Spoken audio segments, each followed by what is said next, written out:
இந்த வீடியோவில் black warrant இந்த படத்தோட கதையை தான் பார்க்க போகிறோம். நம்ம ஹீரோ திகார் ஜெய்டராக வந்து ஜாயின் பண்ணுறாரு. கூடயே 2 பேரும் வந்து ஜாயின் பண்ணாங்க. மற்ற ஜெய்டர் மாதிரி இல்லாமல் வந்து இவர் வந்து ரொம்ப சாந்தமாக இருக்கார். எந்த கைதியும் வந்து அடிக்க மாட்டேங்கிறாரு. இதனாலே வந்து மற்ற போலீஸ்காரங்களுக்கு வந்து இவரை வந்து கிண்டர் பண்ணிட்டு கேடி பண்ணிட்டு இருப்பாங்க. அது மட்டும் நம்ம இவர் ஜெய்டரோட இல்லீகல் ஆக்டிவிட்டி எதுக்குமே வந்து சப்போர்ட் பண்ண மாட்டார். அதனால் இவரை வந்து ஜெய்டரோட கைதிகளோட தூக்கு தண்டனை நிறைவேற்ற அதிகாரியாக வந்து நியமிக்கிறாங்க. ஒவ்வொரு கைதிகளுக்கும் வந்து தூக்கு தண்டனை வந்து நிறைவேறுது.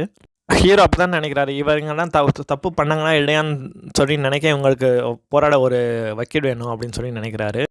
நிறையா வக்கீலையும் லாயரையும் வந்து இவர் வந்து அப்ரோச் பண்ணுறாரு. யாருமே வந்து இவருக்காண்டி வந்து வாதாட வந்து வரலை. அது மட்டும் இல்லாமல் அங்கே உள்ள கைதிகள் நிறையா பேர் வந்து எந்த ஒரு குற்றமும் பண்ணாமல் வந்து விசாரணைக்காக வந்தவங்க இன்னும் வந்து ஜெயில கூட தான் இருக்காங்க. அதையும் வந்து அவர் வந்து நினைக்கிறாரு. ஜெயில வந்து இங்கிலீஷ்லாம் பேசிட்டு வந்து ஒருத்தர் வந்து இருக்காரு.